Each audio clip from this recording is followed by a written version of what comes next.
ফুসফুস ও হৃদযন্ত্রের গুরুতর সংক্রমণ নিয়ে সংকটাপন্ন অবস্থায় রাজধানীর একটি বেসরকারি হাসপাতালে চিকিৎসা নিয়েছেন বিএনপি চেয়ারপারসন খালেদা জিয়া। এ বছরের জানুয়ারিতে যুক্তরাজ্যের লন্ডন ক্লিনিকে চিকিৎসা নেন বেগম জিয়া। এর আগে 2018 সালের 8 ফেব্রুয়ারি কারাগারে থাকা অবস্থায় প্রথমে বিশেষ ব্যবস্থায় পরে হাসপাতালে চিকিৎসা দেওয়া হয় তাকে। সোহেল সামি রিপোর্ট। 23 নভেম্বর শ্বাসকষ্ট বেড়ে যাওয়ায় জরুরি ভিত্তিতে রাজধানীর এভারকেয়ার হাসপাতালে নেওয়া হয় খালেদা জিয়াকে। পরে নিউমোনিয়ায় আক্রান্ত হওয়ার বিষয়টি জানান তার চিকিৎসকরা। তবে এই সময়ে ফুসফুস ও হৃদযন্ত্রের সংক্রমণ ছড়িয়ে পড়ে। পরদিনই অবস্থা বিবেচনায় কেবিন থেকে সিসিইউতে নেওয়া হয় বেগম জিয়াকে। 1 ডিসেম্বর তাকে ভেন্টিলেশন দেওয়ার কথা জানান চিকিৎসকরা। পরে চীনা চিকিৎসকদের 5 সদস্যের মেডিকেল বোর্ড গঠন করে শুরু হয় চিকিৎসা কার্যক্রম। আপনারা আমাদেরকে সহযোগিতা করেছেন, ইনশাআল্লাহ আমরা এই যাত্রাও। বহু বছর ধরেই Begum Khaleda Zia liver cirrhosis, arthritis, diabetes, kidney, ফুসফুস এবং চোখের সমস্যা সহ নানা জটিলতায় ভুগছিলেন।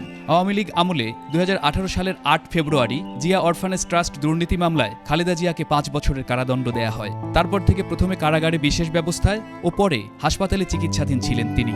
2020 সালের 25 মার্চ হাসপাতালে থাকা অবস্থাতেই নির্বাহী আদেশে বিশেষ শর্তে মুক্তির পর তিনি গুলশানের বাসায় ওঠেন। সেখানেই 2021 সালের মে মাসে করোনায় আক্রান্ত হয়ে চিকিৎসা নেন তিনি। তখনও শ্বাসকষ্টের কারণে তাকে করোনারি কেয়ার ইউনিটি থেকে চিকিৎসা নিতে হয়েছিল। 2023 সালের অক্টোবরে যুক্তরাষ্ট্র থেকে ঢাকায় আসা জনস হপকিন্স বিশ্ববিদ্যালয় হাসপাতালের 3 বিশেষজ্ঞ চিকিৎসকের তত্ত্বাবধানে খালেদা জিয়ার শরীরে রক্তনালীতে সফল অস্ত্রোপচার হয়েছিল। এরপর 2024 সালের জুনে তার হৃৎপিণ্ডে পেসমেকার বসানো হয়। তখনও তিনি মূলত হার্ট, কিডনি ও লিভার সহ বিভিন্ন ধরনের রোগে ভুগছিলেন, যা তার শারীরিক অবস্থাকে জটিল করে তুলেছিল। এর আগে থেকেই তার হার্টে 3টি ব্লক ছিল। আগে একটা রিংও পরানো হয়েছিল। 2024 সালের জুনে খালেদা জিয়ার লিভারে চিকিৎসাও দেওয়া হয়েছে বিদেশ থেকে ডাক্তার এনে।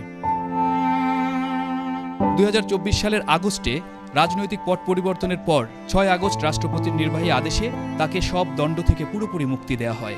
সর্বসম্মতিক্রমে বিএনপির চেয়ারপারসন বেগম খালেদা জিয়াকে মুক্তি দেওয়ার সিদ্ধান্ত নেওয়া হয়। এরপর শারীরিক অবস্থা বিবেচনায় নিয়ে বিশেষ এয়ার অ্যাম্বুলেন্সে যুক্তরাজ্যের লন্ডন ক্লিনিকে প্রায় 4 মাস চিকিৎসা নেন বেগম জিয়া।